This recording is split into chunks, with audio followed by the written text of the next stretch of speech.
আজকে অনেকেই হেফাজত আর চরমনাইকে বিপরীত মেরুতে দাঁড়া করার চেষ্টায় আছেন। এটা তো বিপরীত মেরুর লোক না। হেফাজতের সাথে চরমনায় কোনো সংঘর্ষই নাই, তাদের রুট আমাদের রুট সম্পূর্ণ ভিন্ন।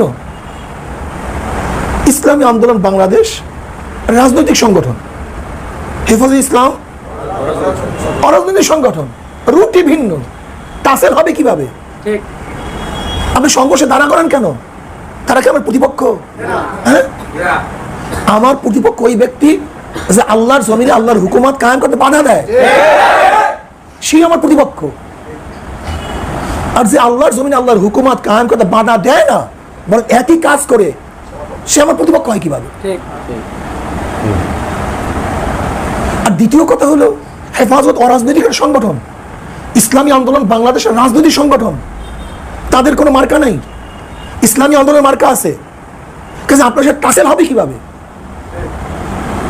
প্রতিপক্ষ হবে কিভাবে? প্রতিপক্ষ বানাচ্ছেন কেন আপনি? কে বানাচ্ছে এটা? চরমনাইয়ের সাথে হেফাজতের প্রতিপক্ষতা। যারা এটা করতেছে তারা শত্রু, তারা অবশ্যই দুশ্মন, উভয়ের দুশ্মন। কেননা আমরা আল্লাহর জমিনে আল্লাহর হুকুমত কায়েম করার জন্য চেষ্টা করতেছি, আর তারা প্রতিবাদ করার জন্য চেষ্টা করতেছে। এটা হলো কায়েম করা, প্রতিবাদ করা। আর প্রতিবাদের জন্য এক স্টেজের থেকে বিভিন্ন স্টেজ হওয়া ভালো। হয়ে গেছেন নাকি? প্রতিবাদ এক স্টেজ থেকে না হয়ে বিভিন্ন স্টেজ থেকে প্রতিবাদ হওয়াটা ভালো। আজকে যদি এক স্টেজ থেকে প্রতিবাদ করি, যে কোনো প্রতিবাদ যতই বড় হোক না কেন, একবার হলো, কি কথা বলেন না কেন, একটা নাম হলো। কিন্তু প্রতিবাদটা যদি বিভিন্ন স্টেজ থেকে হয়, তাহলে প্রতিবাদটা দীর্ঘ হলো, সর্বজনীন হলো। কি কথাটা বুঝাতে পারছি? এর জন্য যারা প্রতিবাদমুখী কোনো সংগঠন, তারা আমাদেরই সংগঠন, আমাদের পক্ষে। কারণ কি, প্রতিবাদ করতে গিয়ে যখন ইসলাম হুকুমত কায়েম করব, তাদের যেহেতু মার্কা নেই, তারা ইসলামের পক্ষেই সাপোর্ট দিবে। যদি তখন ইসলামের বাইরে সাপোর্ট দেয়, তখন আমরা মনে করব ইসলামের পক্ষের শক্তি না, বরং ইসলামের বিপক্ষের শক্তি। তুমি কেন তাকে মুয়াজ্জিন দ্বারা করছো, মোকাবিল দ্বারা করে বলেছ? তোমার বিপরীত মুখী একটা হেফাজতের সাথে আমাদের কিসের টাসেল, কিসের সংঘর্ষ? হেফাজত আমরা ভিন্ন করে বস্তু নেই, তারা অরাজনৈতিক সংগঠন, আমরা ইসলামী আন্দোলন বাংলাদেশ। কাজে তোমার রুটই ভিন্ন, মোকাবেলা করবে কিভাবে, টাস হবে কিভাবে আমাকে বলো? সেও কর্মসূচি দিবে, তুমি কর্মসূচি দাও, সমস্যা কি আমাকে বলেন তো? সবাই ঐক্য চান। যদি ঐক্য চান, তাহলে সমস্ত মাদ্রাসাগুলি এক করে ফেলেন। আচ্ছা, সমস্ত মাদ্রাসাগুলি এক করা ভালো না বিভিন্ন জায়গায় মাদ্রাসা থাকা ভালো? ঐক্য চান, না সমস্ত মসজিদগুলিকে এক করে ফেলেন। তা সমস্ত মসজিদ কি এক জায়গায় আসা ভালো না বিভিন্ন জায়গায় মসজিদ হওয়া ভালো? কি কথা বলেন না কেন? আচ্ছা, ঐক্য চান, তা সমস্ত মাহফিলগুলিকে এক করে ফেলেন। সমস্ত মাহফিল এক হওয়া ভালো না বিভিন্ন জায়গায় মাহফিল হওয়া ভালো? শোনেন, আমি তো মনে করি বর্তমান ইসলামী সংগঠনগুলি একই হওয়া, এটা মারাত্মক কঠিন এক সমস্যা সৃষ্টি করবে। এক হওয়াকে মারাত্মক দুই কারণে। কয় কারণে? কি কারণ? এক কারণ হলো যে প্রতিবাদমুখী হয়, তাহলে প্রতিবাদ এক জায়গার থেকে না হয়ে বিভিন্ন স্টেজ থেকে হওয়া ভালো, নাম্বার এক।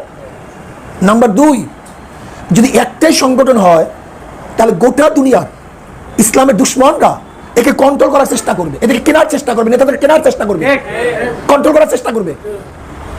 যেরকম আমরা বিগত দিনে দেখছি, যখনই একটা বড় সংগঠন হয়ে যায়, তাদের নেতাদেরকে আস্তে আস্তে সব কনভার্ট করে ফেলে। ব্যাস, যদি নেতাদের কনভার্ট করে ফেলে, পুরো জাহাজটাই কি হয়ে যায়, শেষ হয়ে যায়। কিন্তু যদি বিভিন্ন জায়গায় হকপন্থীরা থাকে, তাহলে কমপক্ষে সবাইকে কন্ট্রোল করা তাদের জন্য খুব কঠিন হয়ে যায়, সম্ভব হয় না, সম্ভব হয় না।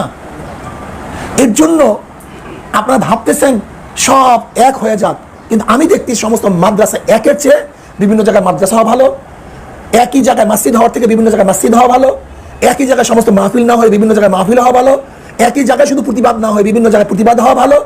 ঠিক ইসলামী সংগঠনগুলি বর্তমানে এখনই এক না হয়ে যখন প্রয়োজন হবে তখন সবাই এক হয়ে যাবে, কিন্তু প্রয়োজনের আগে ভিন্ন অবস্থানে থেকে কাজ করা ভালো। এটা আমার দর্শন, এটা আমার দর্শন। দর্শনটা কেন? দর্শনটা হলো এর জন্য, আমি দেখছি যে পাশ্চাত্যরা, ইসলামের দুশ্মনরা বিভিন্ন সময় এদেরকে কন্ট্রোল করে ফেলে, যে কোনো লোভ দেখায়া হয়তোবা টাকার লোভ, অথবা ক্ষমতার লোভ, অথবা পদের লোভ। হ্যাঁ, তোমাকে এমপি দেবো, তোমাকে মিনিস্টার দেবো, তোমাকে এইটা দেবো, তোমাকে গাড়ি দেবো, তোমাকে বাড়ি দেবো, তোমাকে জমি দেবো, তোমাকে ওইটা দেবো, যে কোনো এক কারণে কন্ট্রোল করে ফেলে। এতে ইসলাম ক্ষতিগ্রস্ত হয়। ইসলাম কি হয়? ক্ষতিগ্রস্ত হয়। ইসলামী আন্দোলন বাংলাদেশ সবসময় ঐক্য চায়, এরা সবসময় ঐক্য প্রয়াসী। এদের চেয়ে ঐক্য কেউ বেশি চাওয়ালা কেউ নাই। কিন্তু আমাদের সমস্যাটা কি? আমরা অরিজিনাল অন্তর থেকে ঐক্য চাই, আর অনেকে মুখ থেকে ঐক্য চায়। এই পার্থক্য নেই, অনেকে মুখ থেকে ঐক্য চায় আর আমরা কারণটা কি? বললাম হুজুর দলিল কি? এর দলিল হলো, আমরা সব সময় বলি যে ঐক্য হবে নীতি ও আদর্শের ভিত্তিতে। নীতি ও আদর্শের ভিত্তিতে যখন ঐক্যের ডাক যে দিবে, যদি নীতি ও আদর্শের ঐক্য হয়, আমরা সেখানে 1 নম্বরে আছি। কিন্তু যখনই ঐক্য করতে যাই, তখনই দেখি নীতি ও আদর্শ থাকে না, পিছনে বিশাল এক কালো ছায়া থাকে, কালো থাবা থাকে। ওই কালো থাবার ঐক্য হয়, কিন্তু অরিজিনালি ইসলামী হুকুমত কায়েম করার জন্য ঐক্য খুবই কম হয়। এর জন্য আমি সবাইকে বলবো যে খবরদার, ইসলামী আন্দোলন বাংলাদেশ এইটা কোনো দুনিয়াবি লোভ লালসা সংগঠন নয়। ইসলামী আন্দোলন বাংলাদেশ একমাত্র রিজায়ে মাওলা, আল্লাহ সন্তুষ্ট অর্জন করার জন্য একটা সংগঠন না। কাজে তাজকিয়া নফস করতে হবে, তাজকিয়া নফস ছাড়া হবে না। আজকে তাজকিয়া নফস আমাদের মধ্যে নেই। ইসলামী আন্দোলন বাংলাদেশের প্রত্যেকটা নেতা কর্মীকে বলবো, খবরদার কোনো অবস্থাতেই ওয়াহিতুক বেহুদা কারোর গিবা শেখাতে লিপ্ত হবেন না। বর্তমান ফেসবুক একে ওহি মনে করে, আমাদের নীতি না, আদর্শ না, ফট কইরা আমাদের সাজিয়া, আমাদের নাম দিয়া অমুক প্ল্যাটফর্ম, অমুকের ভক্ত, সে একজনের বিরুদ্ধে কমন করছে, যেটা আমাদের মূল নীতি আদর্শ সম্পূর্ণ খেলাফ, সম্পূর্ণ উল্টা। বাস তাকে যখন দেখাইছে, সে মনে করবে এটা তো চরমান হুজুরদের কথা। আসলে এটা আমাদের মতো না, কথাও না, এটা আমাদের আদর্শ না, জানিও না। বাস এইটা নিয়ে আমাদের গালাগালি শুরু করে। আমি যা মনে করতেছি, বর্তমান ঐক্যের সবচেয়ে বড় বাধা হলো ফেসবুক। ঐক্যের সবচেয়ে বড় বাধা কি? সবচেয়ে বড় বাধা ফেসবুক। সবচেয়ে বড় বাধা ফেসবুক, পরিকল্পিতভাবে অনৈক্য সৃষ্টি করার জন্য। ব্যাস। আর বর্তমানে তো আমাদের আমরা যারা মুরব্বীরা, আমার কথাই কই, মুরব্বীরা যারা আছি, এরা ফেসবুকে ওহি মনে করতেছে, ফেসবুককে ওহি মনে করতেছে। আল্লাহ আমাদের সবাইকে মাফ করে দেয়। এর জন্য হেফাজত আমাদের মোকাবেল না, আমাদের প্রতিপক্ষ না, তার বিরুদ্ধে আমাদের কোনো কথার দরকার নাই, কিচ্ছুর দরকার নেই। তাদের সাথে আমাদের সাথে কোনো টাসেল নেই, মুখামুখি সংঘর্ষ প্রশ্নই আসে না।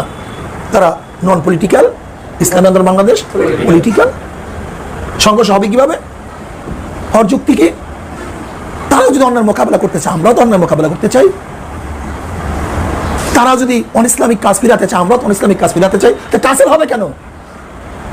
প্রতিপক্ষ হবে কেন? কাজে কোনো অবস্থাতে কেউ যেন প্রতিপক্ষ মনে না করি।